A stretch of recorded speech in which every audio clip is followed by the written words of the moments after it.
Join the conversation on the most relevant issues affecting the workplace, as well as the human resource patterns being positioned to solve them on The Office. Get notifications on available job listings and advice on how to apply from featured experts in the industry every Thursday from 4:30 p.m. to 5 p.m.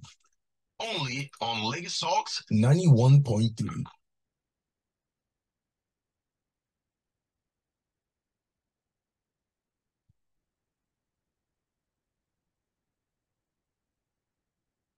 Welcome to the office on Lagos Talks 91.3. My name is Michelle Ago.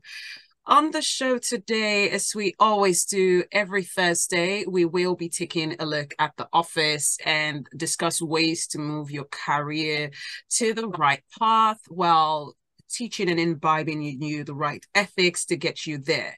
Today, joining me on the show is a highly respected leader and career success coach with almost 30 years of experience as a strategic business leader with a strong background spanning various industry verticals such as multidisciplinary engineering, information technology, hospitality, and financial services. He has been a highly sought after professional in the field of human resource management for over 19 years. From March to August 2017, he served as the interim CEO and head of HR at Letshego MFB, a national microfinance bank in Nigeria. He's currently the head of people and culture at Letshego, Nigeria, where he has contributed significantly to the organization's growth and development. His vast expertise and influence have earned him numerous awards, accolades, and recognition, with few of the recent being the 40 HR leaders and innovators in Nigeria to follow, the 122 top CHROs, and the top 200 biggest voices in leadership. He's the founder and host of #HR with EM, a platform that provides an opportunity to connect, learn, and share on everything leadership, career development, and employee experience. The Nigerian HR community affectionately calls him the HR celebrity. For more information, you can find out more about him via his LinkedIn, but I'm sure you will do that immediately after the show. My guest today is Emmanuel Michael, MCIPM, the head of people's culture at Letshego MFB. Welcome to the office, sir. Good evening. Good evening, Michelle, and thank you for having me. Yes, it's a pleasure to have you join us today. It's been a long time. Last time you were here, probably last year. Yeah. I think we talked about what was the topic again? You can remember the topic. Such a long time ago. Yeah. Welcome back. Welcome back. It's a pleasure to have you join us. So today, we will be discussing, we'll be taking a look at, we'll shed light on a particular problem, and then we'll dissect and discuss the HR pattern being positioned to solve them. Remember that the office is proudly brought to you by the Chartered Institute of Personal Management and Lagos Talks 91.3. And today we're discussing employee value proposition. Employee value proposition. Sounds very interesting. What is employee value proposition, EVP? What does it really mean? Okay, so when we talk about employee value proposition, what we're trying to describe is basically a set of unique benefits and rewards that an employer is offering his employees or candidates who want to join that organization in exchange for their skills, the knowledge, and the experience that they have. So when you hire people, you want them to come and impact your organization. So what do you want to give in exchange for what they are bringing? It's like when you say, what is in it for me? So EVP is what is in it for that employee that is coming to join the organization.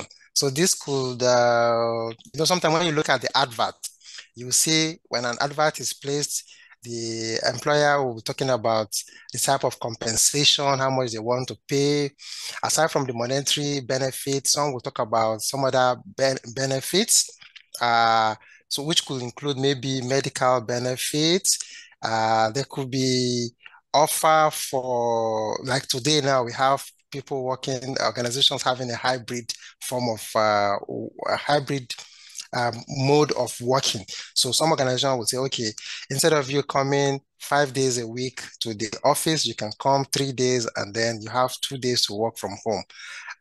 It could also include things like some career development opportunities. So there are some organizations that will set aside some funds. I know there is one that sets aside fund for people to either acquire a master's degree. Like in my organization, we have something like that. So there's a partnership with a business school where we then say, okay, if you attend a particular course in that particular business school, the company is going to foot the bill. So these are some of the things that, and then generally the ambience, where you work, the kind of perks that you get. Mm-hmm. These are examples of what an employee value proposition looks like. Oh, all right. Thank you for sharing that with us. Now, still on the topic, what are some of the value proposition that employers can implement for the employees? Okay, so I've started giving some of the examples. So one is the compensation package. Okay. So in terms of the compensation package, how competitive and attractive is that compensation package? What sort of benefit, apart from the salary, is there something else that you are also offering the employee? So that was one, the compensation package. The second part, which I've also alluded to, is the professional development opportunities. So if I take example of my organization now, for everyone who works with us, part of the requirement from the regulator is that we should all become members of the Chartered of Institute of Bankers, okay? So aside from being members of the Chartered Institute of Bankers, we also have employees who belong to other professional bodies. So our organization, as part of the EVP that we provide to employees who work with us or people who want to come and work with us, we pay their annual subscription, okay? So we pay their annual subscription, and then we make sure that the people, if they decide that they want to attend any of the national conference, the organization also foots that bill. So we're interested in their professional development, making sure that they are current all the time with regard to their profession. So that's two. Number three is in terms of work-life balance. So what sort of work-life balance schedule do we have? If you take Lagos, for example, you know that movement in Lagos is a Herculean task, okay? So we don't just insist that people must come to the office every day. There are certain days the traffic will be terrible that people will not be able to come all the way from their home to the office. So is there opportunity for them to either work from home or work from the nearest branches? So that's something that we do. That's an example. Then the other one is the company culture. What sort of company culture do we have? If the environment is toxic, where people are not able to feel safe, to share, then that's a challenge. So that is also something that we provide as an organization. So that making sure that people can feel safe to share and exchange ideas and not be afraid that when you share an opinion that you'll be penalized for that. Then the other thing is health and wellness program. What sort of health and wellness program? Today, well-being is a very big topic, okay? Everyone is complaining about their mental stress. People are having mental challenge. People are depressed. So organizations need to invest in health and wellness programs for their people to ensure that people who are working with them, they are healthy, and then not just physically looking healthy, but mentally, internally, that they are all being supported, provided that support. People might be going through some challenges and you don't have opportunity to provide such support. Like in my organization, we have a partnership with a company that is based somewhere in South Africa, and they provide that counseling service for people who are going through different motions of life, and somehow it's impacting their work or impacting their family life. Then the other example is employee recognition and awards. Okay, so when people work, yes, you pay them, but the people who are working also want you to say some sort of thank you to them. So how do you recognize them? Do you have a program that says, okay, in this month, this is the best performing employee, or the best performing employee for the month? And then do you publicly recognize them? People who have worked with you, maybe they celebrate their first anniversary. You recognize them. That is something That's an example also. Then the last one I want to talk about is the type of work that we do. People want to, when employees who work in an organization, some of us want to ensure that the work that we do, somehow aligns with our personal value and passion. So let's say, for instance, I'm someone who wants to help people who are downtrodden. If I take an example of my organization, our payoff lies improving life. Okay. So I'm interested in making sure that whoever I come in contact with, that their lives are improved. Okay. So the question would be, the work that I do, is there an opportunity for the organization to give me that space to be able to do that that I love doing? So if I take my example of myself, I love to impact the HR community, and my organization has given me that opportunity to be able to express myself by volunteering my time, my spare time, to the HR body in Nigeria and even outside Nigeria, okay, to be able to share and impact the HR community. So I'm working here and I'm excited that the organization is giving me that time to be able to do that. So with that, what it does for me is that I would want to remain in this organization. And even if I find another organization trying to poach me, to go to them, these are some of the things that I'll be looking out for. This is what I'm enjoying here. If I move into this new organization, will I enjoy this or not? If I wouldn't enjoy that, then I wouldn't want to go to that particular organization. Now, so what are some of the drawbacks of, from your experience, what are some of the challenges that HR professionals face when proposing and implementing these values in the organization? And how can they really navigate these challenges? Okay, so I will give like 4 different drawbacks. So number one is resources. Resources are somehow limited. The organizations don't have all the money in this world to do all the nice things that they would love to do. So I gave the example of the organization paying for professional subscriptions, paying for people attending professional, what do you call it now? The conferences. Mm-hmm. So if the resources of the organization is lean, they might not be able to do all that. So we have, like in my organization, you have people who belong to 2, 3, 4 organizations. Some belong to local, in addition to international organizations. So because resources are limited, what we've done in the current organization, and even the previous organization where I've worked, is that we said, okay, because we don't have all the resources to foot these bills, especially in foreign currency, we then can say we want to restrict it to say, okay, if you belong to a professional body, we will pay for your professional subscription in Naira, and only to those that the professional body is in Nigeria. So if you have any professional body that's outside Nigeria, it means then you need to bear that. So that's one challenge, okay? So the resource is not available. Then resistance to change is another challenge that HR professionals might face in trying to implement this. So if you move into a new organization and they've not been doing all these nice things and you want to introduce it, you will experience that resistance. Yeah. But we've not been doing this now. We have people working for us. So why do you now want us to introduce this particular program? The other thing is the value proposition that you want to offer the employees. How does it align with the business goal? So, when I talk about the improving our mantra, which is improving life, right? So if I'm offering a value proposition to the employee, how does it help us achieve that mantra of improving life? Is it improving the life of the employee? If the employee is doing those things that he or she loves to do, is it improving the life of the community? Because that is what the organization will want to see. So if there's no alignment, if you can't show alignment that this is that I'm offering, this is how it's going to benefit the organization, this is how it's going to benefit, especially the organization, to achieve its corporate goal, then that becomes a problem. Finally, I think I'll talk about measuring return on investment, okay? If we've invested, we want to see the value. So if we pay for your annual subscription, pay for you to attend conferences, you go to those conferences, you come back and we don't see any change in the way you do your work, that becomes a challenge. So in order to navigate this is for the HR person to show value. Okay, if you can show value, show how these programs would help the organization achieve its value, we can then measure it and see the impact, okay? If we can see the impact in Naira and Kobo in the organization, then it becomes very easy for the organization to want to go ahead with the recommendations that the HR professional is bringing on board. All right. Yeah. Thank you for sharing that with us. I guess from there, my next question would be about the benefits. What are the benefits of having defined employee value proposition? When it's defined, what benefit does that bring?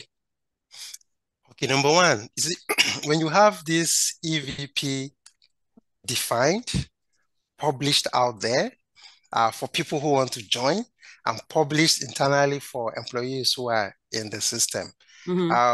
For those who are out there, what it does, number one, is it attracts top talent. So a very good example was when I wanted to join my current organization, part of the job description, okay, that was shared with me before I even attended the interview. At the last line, I think the last portion of that job description, they were looking out for an HR person who is ready and willing to be a voice, or is a voice in the HR community, and is also willing to be a subject matter, share knowledge, within the HR community. So when I saw that, and because I've been doing a lot of public speaking within the HR space, so that attracted me to say, okay, this is an organization. Even though I haven't joined them, they support what I love to do, because I love to share knowledge within the HR space. So that is one of the things that endeared me to this current organization that I'm working for.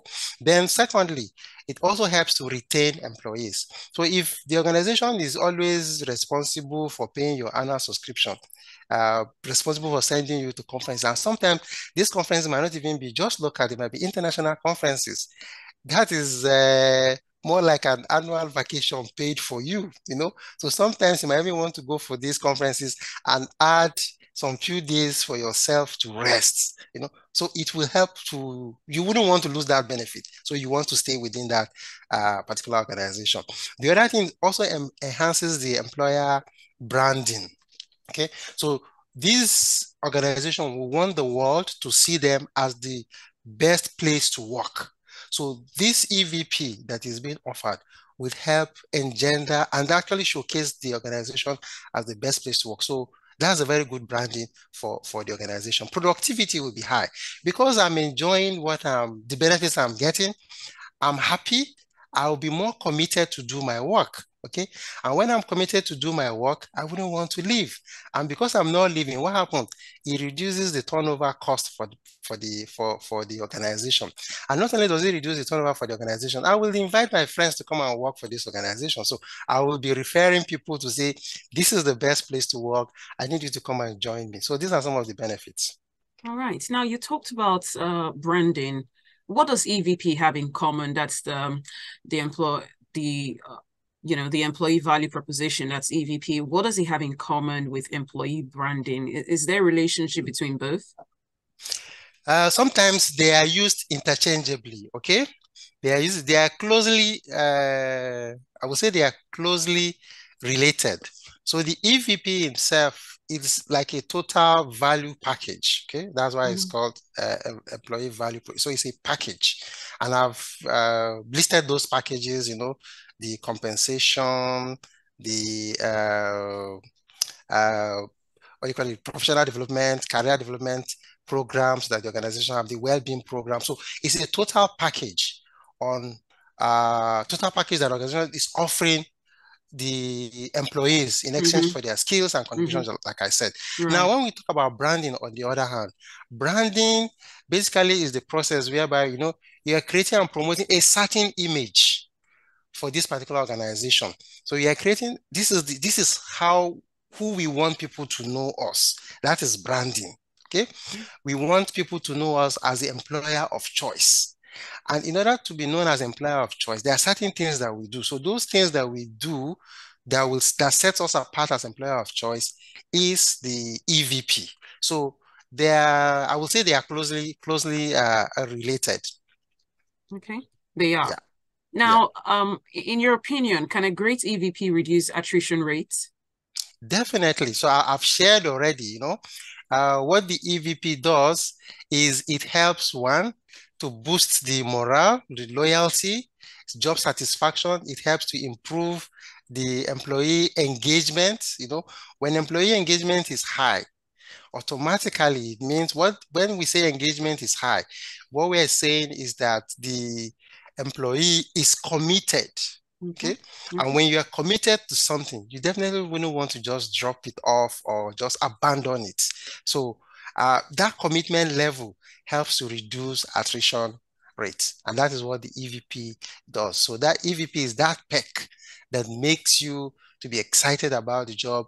Every Monday you are excited. You know, on Mondays people dread Mondays. Monday so instead of blues. instead of you to dread Monday, you are excited. You can't wait for Monday to come because you know there is something that you're going to be excited about when you get to the office on Monday. And so it helps to bring down attrition. How can the success of newly implemented EVPs be measured? You can measure it through, like in my organization, we run what we call an annual employee engagement survey. Okay.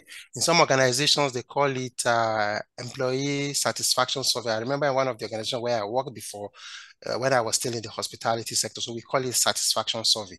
So you run that survey. There are certain questions. There's one by Gartner, they call it the Q12.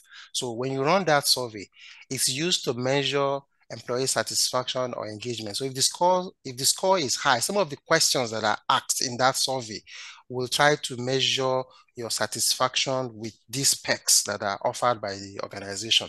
And so you'll be able to see if it's high, it means that the employees love where they work. There's even this survey that is done both in Nigeria and globally. It's called the Great Place to Work. Okay, so the Great Place to Work globally will deploy some survey in the organization to survey the employees, and the outcome of that survey will determine whether the establishment is the company is a great place to work or not. So that's one way to measure EVP. The other way again is your recruitment metrics. Okay. When you publish advert, you know, I talked about you list out those specs. So how many people, whenever you put out an advert, how many candidates do you attract to the organization? So, and when you attract them, how many of them actually eventually get to be hired? So your recruitment metrics will help you do that. Then your turnover rate. If people are highly engaged, your turnover should always be low. So that's another way. So if your turnover is beginning to be high, then you need to look at your EVP. Maybe there's something wrong with the EVP. So I've talked about satisfaction survey, employee engagement survey, then your brand metrics. You know, people measure how people are excited about their brand. There are some brands that you just show the logo. People just love the brand. Even when they do wrong, people still want to go for that brand because there are certain other things that they see about the brand that they love. Okay. Then your business performance metrics will also show if there's a growth in your business performance metrics. You can tie it to the engagement metrics as well. So when you tie these business performance metrics to the engagement, so research has shown that when the engagement score is high, it should show in the business performance, because when people are committed, it means productivity will improve. Okay, they will do more work, productivity will improve. And if productivity is improving, it means that organization will be more profitable. So these are some of the ways by which you can measure EVPs when you've implemented it. I guess my last question would be, away from the HR professionals in different organizations, what about the leaders, top management? I know some HRs are part of top management, but the decision makers overall, are they as open-minded as you would expect, especially in Nigeria when it comes to EVP? Yes, you know, the EVP is not a program for the HR professional or the HR manager alone.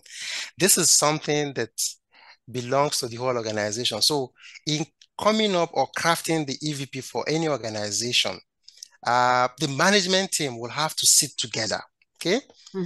Agree that we need to come up with an EVP that will help us achieve all these goals that I've shared, attract the right people, help us to improve productivity and all that. And then survey the employees internally to find out there's something that we call stay interview. Okay, so if somebody has stayed with you for 1 year, 2 years, 3 years, you need to interview them to find out why are they staying this long? What is it that is making them to stay? what will make them to continue to stay in the organization. So instead of, as opposed to when people are leaving, we now start doing exit interview. You know, when you do exit interview, sometimes you don't get the true story because people, they are leaving and they don't want you to spoil their records because they know reference is going to come. So if they give you the real truth, you might write something negative in their reference, you know, so they wouldn't want that. So, but for those of them who are staying, try to interview them. Okay, they interview them, find out what is it that will make them to stay longer. That is how you actually come up with the right EVP for the organization. So it's not just an HR professional or HR manager project. It is the whole organization. So the leadership of that organization, starting from the CEO and the top management, will have to make a deliberate effort to say, this is what we want to achieve, okay? What the HR person does there, it's more like facilitating that session to say, okay, our business is not doing well. Why is it that our business is not doing well? These are some of the things that I think that is contributing to why the business is not doing well. And then look at what other organizations have done. Okay, some of the programs that they've implemented. So whatever the HR person will be proposing, affordability will be key. So he or she needs to ensure that the organization can afford those perks that he or she is trying to propose. And like I said earlier, how do we link them to Naira and Kobo? Any CEO or top management will be interested in increasing revenue. And so if we can show that this EVP will help us to increase revenue, why not? We'll pilot it a little bit to see, and if it works, then we scale it up. All right. Thank you so much. That's all the questions that we have today, Mr. Emmanuel Michael, MCIPM. We appreciate you for joining us today on the program. Do you have any last thoughts to share before we go? My last thought will be that organizations should invest in employee value proposition because the advantage is very huge. And so they need to ensure that they sit down to come up with one that will help them to achieve their goals. And for listeners who are out there, they should feel free to link up with me if they need more support on how to go about it. All right. Thank you so much for joining us. We hope to have you back, hopefully before the year runs out. Yeah, I'd love to come back. Yeah. Thank you for joining us. Thank you, Michelle. Thank you. That's it on The Office today. Coming up next is